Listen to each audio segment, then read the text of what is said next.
berperan strategis dalam pembangunan nasional karena memasok hampir seluruh kebutuhan pangan nasional. Demikian pula desa memasok kebutuhan tenaga kerja yang cukup besar di kota. Namun, kehidupan di desa saat ini belum berkembang sebagaimana mestinya. Banyak penduduk desa yang tidak tertarik lagi kerja di pedesaan. Sektor pertanian belum memberikan penghasilan yang cukup bagi mereka, sehingga sebagian besar bermigrasi ke kota. Ada banyak pilihan untuk memajukan desa dan menyediakan pekerjaan yang layak di desa. Pengembangan pariwisata misalnya. Pengembangan pariwisata dapat memberikan kontribusi yang besar untuk kesejahteraan masyarakat.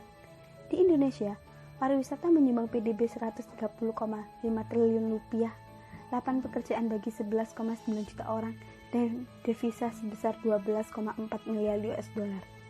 Usaha pariwisata juga melibatkan masyarakat, termasuk usaha kecil, menengah, dan rumah tangga. Sebagai contoh, masyarakat dapat memanfaatkan kamar kosong dan layanan makanan serta minuman di rumah masing-masing sebagai cikal bakal homestay. Masyarakat juga dapat menghasilkan kerajinan dan olahan pangan untuk dijadikan cindera mata. Layanan pariwisata berbasis masyarakat dalam bentuk desa wisata juga sudah berkembang di pelosok tanah air.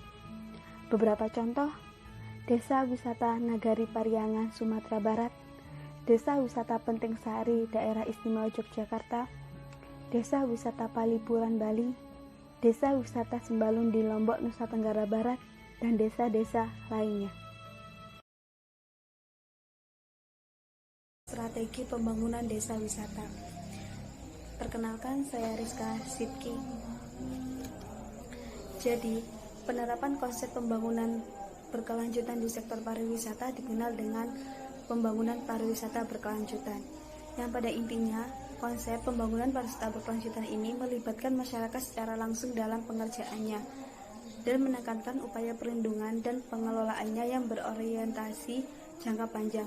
Upaya pengembangan dan pengelolaan sumber daya yang dilakukan harus diarahkan agar dapat memenuhi aspek ekonomi, sosial, dan estetika, sekaligus dapat menjaga keutuhan atau kelestarian ekologi di suatu desa tersebut.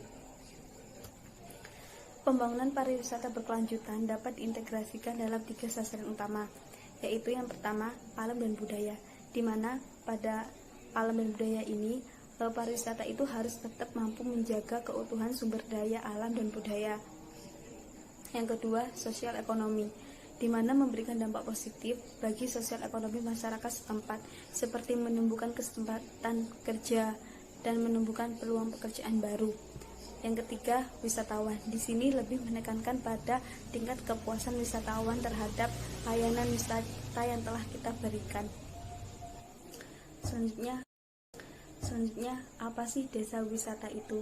Jadi, desa wisata itu merupakan konsep dengan menjadikan suatu desa itu menjadi pusat destinasi wisata dengan memadukan daya tarik wisata tersebut dengan alam ataupun budaya dan memadai dengan cara atau tata cara tradisi kehidupan masyarakat setempat dengan didukung oleh infrastruktur yang memadai. Pembangunan pariwisata berbasis pemberdayaan komunitas lokal. Menurut Waring, yang menegaskan bahwa sukses atau keberhasilan jangka panjang suatu kegiatan budaya dan pariwisata itu sangat tergantung pada tingkat penerimaan dan dukungan dari masyarakat lokal. Jadi jika kita emang mau benar-benar membentuk suatu desa menjadi desa wisata, jadi kita harus benar-benar mendapat dukungan dari seluruh masyarakat desa tersebut. Dalam pengembangan pariwisata, pemberdayaan komunitas itu sangat diperlukan karena masyarakat itu sebagai pihak yang ikut berperan baik sebagai subjek maupun objek. Langkah-langkah strategis dalam mengembangkan suatu potensi desa menjadi desa wisata.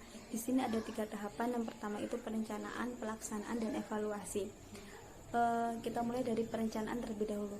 Perencanaan ada 5 poin. Yang pertama itu kan identifikasi potensi. Jadi identifikasi potensi itu kita mengidentifikasi apa sih potensi yang ada di desa kita. Nah, kita tuh melakukan identifikasi tersebut melalui rembuk bersama seluruh komponen desa. Nah, potensi desa itu menjadi komunitas dan itu berbentuknya bermacam-macam. Bisa flora, fauna, alam, ataupun kebudayaan.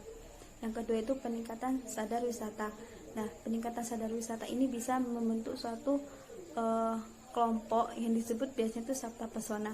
Nah, sabta pesona itu didefinisikan menjadi 4, yaitu aman, tertib, bersih, dan sejuk. Jadi di desa itu antara ketertiban, aman, bersih itu benar-benar terjaga. Selanjutnya itu pemilihan kelompok kerja atau koordinator. Yang keempat, rencana kerja dan anggaran serta data rencana aksi. Jadi di sini tuh sebelum membentuk suatu desa, setelah rembuk bersama komponen desa itu, kita menyusun anggarannya serta rencananya itu desa ini mau dijadikan yang seperti apa dan bagaimana. Yang kelima, peraturan desa. Nah, karena desa ini akan menuju desa wisata, jadi harus membentuk suatu aturan khusus. Misalnya, dimana kan desa wisata harus selalu terlihat asri, bersih. Jadi mungkin lebih ditekankan pada peraturan desa tersebut untuk menjaga kebersihan atau kerja bakti dan sebagainya. Pelaksanaan yang pertama itu sosialisasi. Jadi sebelum kita benar-benar membentuk suatu desa itu, kita harus melakukan sosialisasi terhadap masyarakat desa tersebut agar mereka itu dapat menjaga komitmen tentang desa wisata yang akan kita bentuk. Yang kedua itu infrastruktur. Jadi di sini kita juga perlu memperbaiki infrastruktur yang ada, misalnya jalan, terus kebersihan dan sebagainya. Yang ketiga SDM. Nah, SDM ini bisa kita lakukan pelatihan atau sejenisnya. Misalnya ini pelatihan terkait dengan manajemen pariwisata. Terus juga ini bisa kita laksanakan studi banding ke desa-desa wisata yang sudah maju. Yang keempat itu promosi dan pemasaran. Di sini untuk promosi dan pemasaran bebas mau menggunakan media apapun, karena di sini eranya udah digital, jadi lebih luasnya menggunakan media massa, media sosial dalam penyebaran promosinya. Di sini promosi juga harus dalam bentuk foto, jadi lebih baiknya juga dalam bentuk video. Yang kelima, kerjasama. Di sini kerjasama luas, lingkupnya bisa pemerintahan daerah, pemerintahan pusat, ataupun dengan pihak-pihak swasta. Yang terakhir, evaluasi. Yang pertama itu basis data. Jadi basis data pada tahap evaluasi ini data-data tentang kunjungan wisatawan, terus berapa lama wisatawan itu jangka harinya berada di desa tersebut, terus pokoknya tuh basis data yang berkaitan dengan wisatawan dan kunjungan. Terus yang kedua itu kinerja kelembagaan. Jadi kita itu juga melakukan evaluasi terhadap kinerja kelembagaan yang bekerja sama dengan desa kita. Yang ketiga itu partisipasi masyarakat. Jadi setelah berjalan di desa wisata, kita melihat partisipasi masyarakatnya terhadap komitmennya sebelumnya mereka. Berarti bagaimana partisipasi masyarakatnya dalam mendukung program desa wisata ini bagaimana. Terus dampak sosial, ekonomi, dan lingkungan. Jadi setelah jalannya suatu desa wisata itu, kita mengevaluasi apakah emang itu benar-benar berdampak positif atau negatif terhadap sosial, ekonomi, dan lingkungan kita. Yang kelima, pembelajaran. Dan yang terakhir, pelaporan. Pelaporan ini bisa dalam bentuk format draft atau makalah. Untuk manfaat sendiri dari adanya desa wisata itu esnya luas. Di sini saya mengambil 3 contoh. Yang pertama itu ekonomi. Dari segi ekonomi itu pasti adanya lapangan pekerjaan baru. Lapangan pekerjaan baru ini biasanya ditimbulkan dari masyarakat sekitar yang langsung turun langsung dalam mendukung program desa wisata. Misalnya mereka membuka usaha-usaha kecil, makanan, atau enggak homestay. Yang kedua itu sosial. Di sini meningkatkan keterampilan masyarakat. Karena sebelumnya kan mereka sudah diberi pelatihan dan pembekalan terlebih dahulu. Yang ketiga itu lingkungan. Di sini lingkungan itu lebih ke perbaikan infrastruktur yang ada. Jadi yang awalnya desa ini agak belum terlihat, terus agak tersisihkan. Jadi setelah melonjak tentang adanya potensi wisata yang mereka miliki, maka infrastruktur itu akan terus memperbaiki potensi wisata desa Sumberjokolon. Ini gak cuma 3 hal ini, jadi bisa dikembangkan. Yang pertama itu wisata pertanian. Di sini karena di desa Sumberjokolon tuh masih banyak lahan hijau dan juga masyarakatnya itu masih sebagian besar itu juga petani. Jadi di sini tuh bisa memanfaatkan lahan-lahan tersebut untuk menjadi wisata pertanian, lebih ke wisata edukasi begitu sih. Edukasi kampung tahu. Jadi di sana kan sebagian besar masyarakatnya membuka usaha sendiri, memproduksi tahu itu sendiri.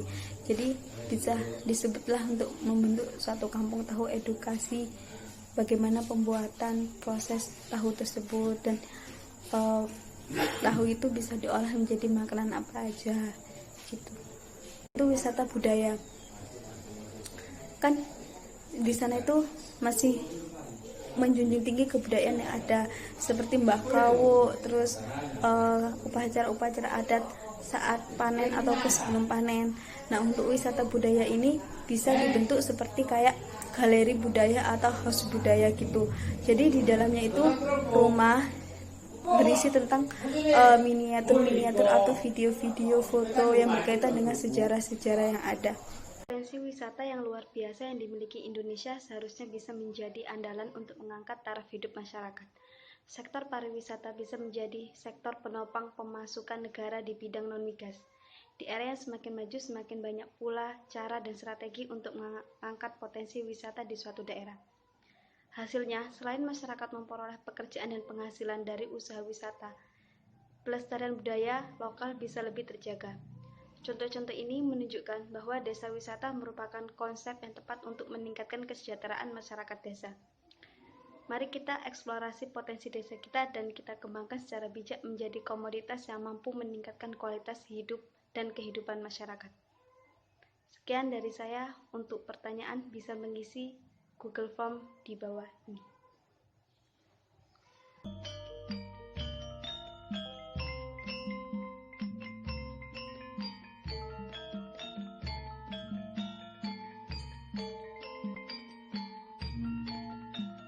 Yang pertama, kita akan membahas mengenai jajanannya terlebih dahulu.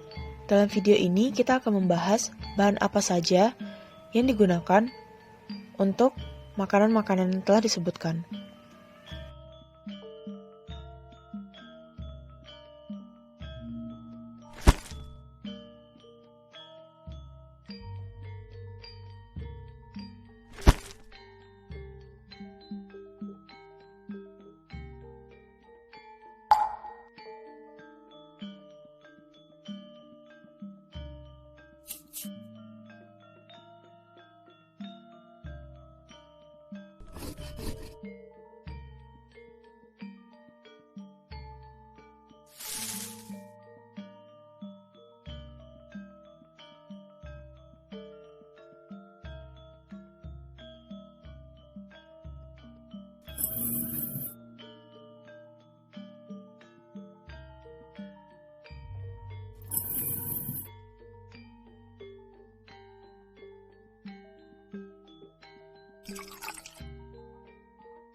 Cenil.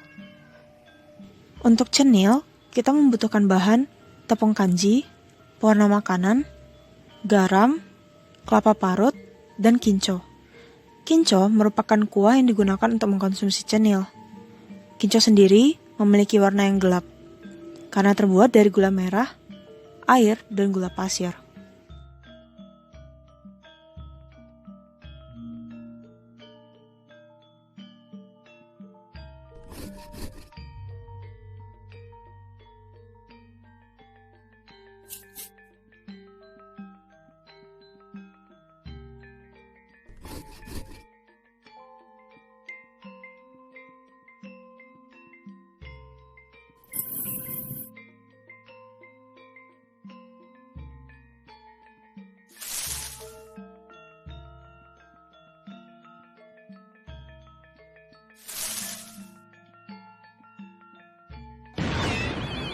Kicak. Kicak terbuat dari singkong parut yang telah dihaluskan, garam, kelapa parut, gula merah yang telah diiris halus, daun pisang, dan daun pandan. Kicak memiliki harum yang wangi karena terdapat daun pandan di dalamnya. Juga memiliki rasa yang manis karena terdapat gula merah yang telah diiris halus. Kicak akan menjadi makanan atau jajanan pasar atau jajanan tradisional yang manis dan mengenyangkan karena terbuat dari singkong.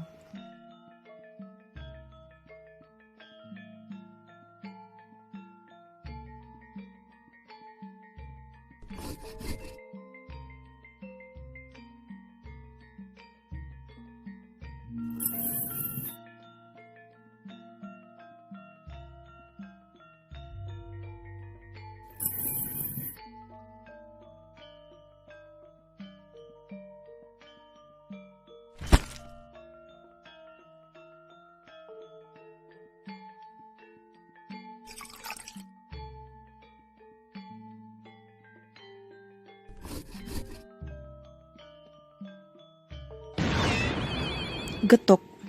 Getuk terbuat dari singkong, gula pasir, air, gula merah, vanila, dan kelapa parut.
Lalu ongol-ongol pisang.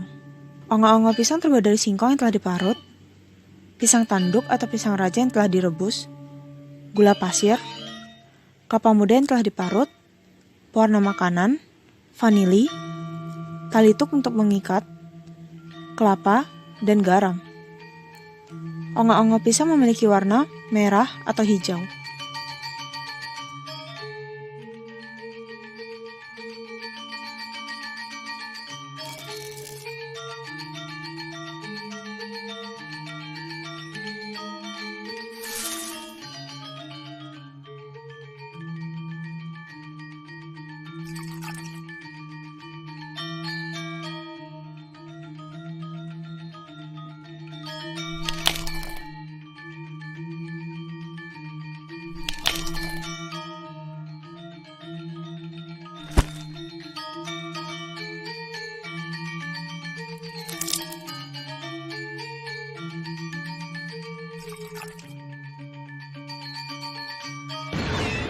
Lalu sompil.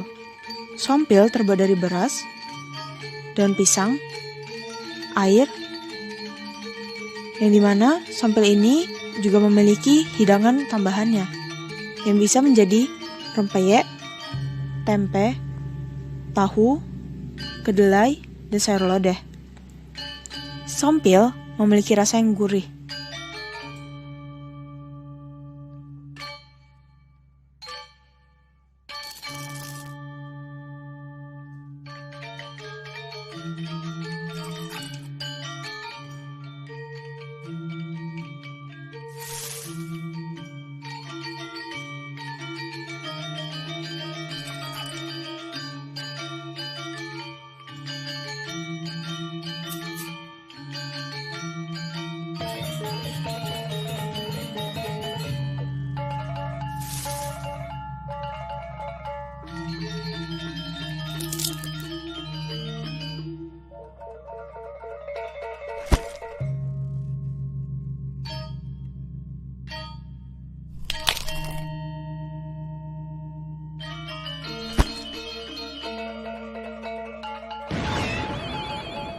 Lalu punten, terbuat dari beras, santan kelapa, daun salam, garam dan air.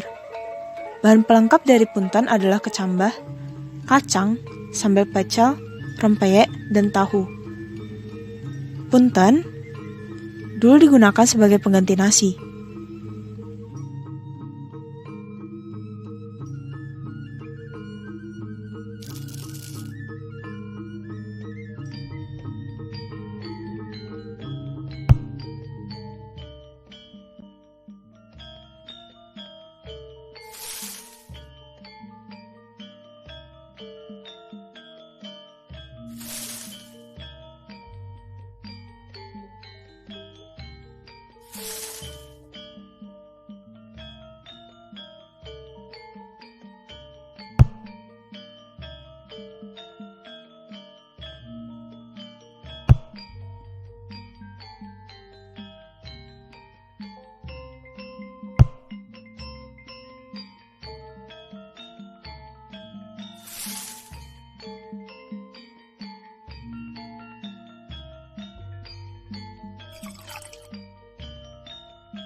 Lalu yang terakhir adalah sego punar. Nama lain dari sego punar adalah nasi kuning. Sego punar memiliki bahan yang sama seperti nasi kuning, yaitu beras, kunyit, daun pandan, daun serai, daun jeruk, lengkuas, jahe, daun salam, santan, bawang merah, bawang putih, dan garam. Cara pemasakannya pun sama seperti nasi kuning. Yang membedakan hanyalah bentuk dan penggunaannya pada upacara daerah, bukan untuk makanan sehari-hari. Pembedanya hanyalah digunakan sebagai persembahan dalam menjalankan upacara adat desa. Menurut salah satu sumber kami, beliau menyebutkan bahwa sego punar memiliki makna religius sehingga tidak dikonsumsi oleh masyarakat awam pada sehari-hari. Walaupun sego punar dan nasi kuning sama, namun sego punar memiliki makna tersendiri dan sangat dihormati oleh masyarakat sekitar. Sehingga sego punar digunakan dalam upacara adat desa.